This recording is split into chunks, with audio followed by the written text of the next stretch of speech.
Hello guys, সবাই কেমন আছো? আশা করি সবাই ভালো আছো। আমি তোমাদের কিচেন স্টুডিও বাংলা আজকে রেসিপি নিয়ে এসেছি কুমড়ো পাতা দিয়ে ইলিশ মাছের বড়া।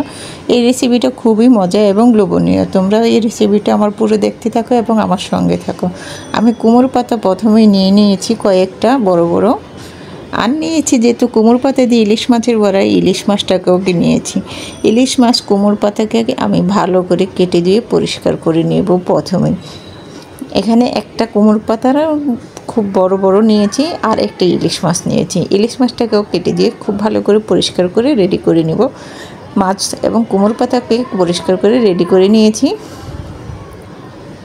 সম্পূর্ণ উপকরণ রেডি করে এক সাইডে রেখে দিলাম। এখন নিয়ে নিলাম একটা পাত্রের মধ্যে ইলিশ মাছগুলি দিয়ে দিলাম। দিয়ে দিব কয়েকটুকু কাঁচা পেঁয়াজ কুচি আর কি, কয়েকটা পেঁয়াজ কুচি নিয়ে নিয়েছি। দিয়ে দিব কয়টা চামচ, হাফ চামচ আদা রসুন বাটা, আর দিয়ে দিব কয়টা চামচের 1 চামচ লবণ, আর দিব কয়টা চামচের হাফ চামচ হলুদের গুঁড়া, 1 চামচ দিয়ে দিব মরিচের গুঁড়া। ঝালটা অপশনাল, কম বেশি করা যাবে।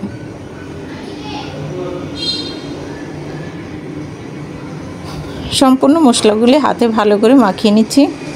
এখন কিন্তু মাছের গায়ে এভাবে করে মশলাগুলি মাখিয়ে নেব। মাছের গায়ে মশলাগুলি মাখিয়ে রেখে দিলাম। এখন দিয়ে দিব 2 টেবিল চামচ সাদা তেল। তেলটা দিয়ে মাছের গায়ে হাতে ভালো করে মাখিয়ে নেব। মাখামাখি কিন্তু শেষ, এক সাইডে রেখে দিব। নিয়ে নেব কয়েকটা কুমড়ো পাতা। একটা কুমড়ো পাতা নিয়ে প্রথমে 1 পিস মাছ এবং মশলা সহকারে দিয়ে দিব। এভাবে করে আমি কুমড়ো পাতার মধ্যে মিলিয়ে এভাবে ভাঁজ করে মুড়িয়ে নিব। কুমড়ো পাতাটার মধ্যে এভাবে ভাঁজ করে মুড়িয়ে এক সাইডে রেখে দিব। সেমভাবে সম্পূর্ণ মাছের এবং কুমড়ো পাতাগুলি এইভাবে করে মুড়িয়ে নেব। আরেকটা কুমড়ো পাতা দিয়ে মুড়িয়ে দেখাচ্ছি কিভাবে মুড়িয়ে নিচ্ছি। মাছ এবং মশলা সহকারে দিয়ে দিলাম। দিয়ে কুমড়ো পাতাটাকে এভাবে ভাঁজ করে মুড়িয়ে নিচ্ছি। এখন এক সাইডে রেখে দেবো। এইভাবে করে একে একে সম্পূর্ণ কুমড়ো পাতা মুড়িয়ে রেখে দিব। ইলিশ মাছের কুমড়ো পাতাগুলি সেমভাবে মুড়িয়ে নিয়েছি। সম্পূর্ণ মুড়িয়ে এক সাইডে রেখে দিলাম প্লেটটাকে। এখন রান্নার জন্য কড়াই বসিয়ে দিয়েছি চুলায়। দিয়ে দিব সাদা তেল। তেলটা দিয়ে দিয়েছি। এখন তেলের মধ্যে একে একে করে কুমড়ো পাতাগুলি ভেজে নিব। তেলটা গরম হয়ে গিয়েছে। কুমড়ো পাতার বড়াটা দিয়ে দিলাম ইলিশ মাছের।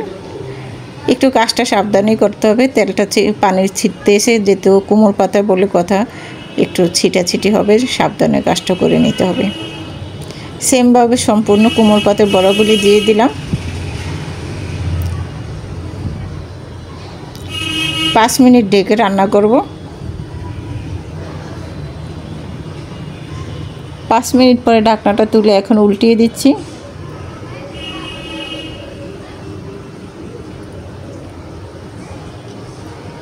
সেমভাবে এভাবেই কিন্তু রান্নাটা করে নিব।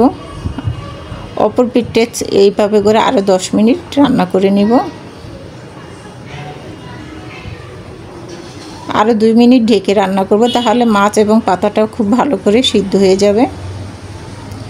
2 মিনিট পরে ঢাকনাটাও তুলে নিচ্ছি। এখন আবার একটু উল্টিয়ে পাল্টিয়ে নেড়ে চেড়ে দেব। কুমড়ো পাতা বড়াটা কিন্তু ইলিশ মাছের ভাজাটা হয়ে গিয়েছে। এখন আমি চুলাটা অফ করে দিয়েছি। চুলা থেকে ইলিশ মাছের কুমড়ো পাতার বড়াটা নামিয়ে নিব। একটা পাত্রতে বেড়ে দেখাচ্ছে কতটা সুন্দর এবং লোভনীয় হয়েছে। যারা কুমড়ো পাতার বড়াটা ইলিশ মাছ দিয়ে এখনও খাওনি, আমার এই রেসিপিটা দেখে রান্না করে খেতে পারো। খুবই মজা এবং লোভনীয় একটা রেসিপি। কম সময়ে খুবই দুর্দান্ত একটা রেসিপি, খেতে অসাধারণ মজা। আমার ভাজা হয়ে গিয়েছে এবং তুলে সাজিয়ে নিয়েছি, পরিবেশন করেছি। কতটা মজা এবং লোভনীয়, না খেলে কিন্তু মিস করবা। আমি কিন্তু একটা খেয়ে তোমাদেরকে দেখাচ্ছি। একটা মাছের পিসে নিয়ে কুমড়ো পাতার বড়াটা মাছটা এবং মশলাটা খুব ভালো করে সিদ্ধ হয়েছে। এর মধ্যে কিন্তু শাকও পাচ্ছ এবং মাছও পাচ্ছ, খেতে কিন্তু অসাধারণ মজা। আমার এই রেসিপিটা যদি ভালো লেগে থাকে প্লিজ আমার ইউটিউব চ্যানেলটা লাইক এবং লাল বাটনটা টিপ দিয়ে দেখবে, তাহলে নিত্য নতুন রেসিপিগুলি প্রথমেই তোমাদের বাড়ি পৌঁছে যাবে। রেসিপিটা এই পর্যন্ত। সবাই ভালো থাকবে, সুস্থ থাকবে, নিরাপদ থাকবে। ভালো লেগে থাকলে অবশ্যই আমার সঙ্গে থাকবে। আল্লাহ হাফিজ।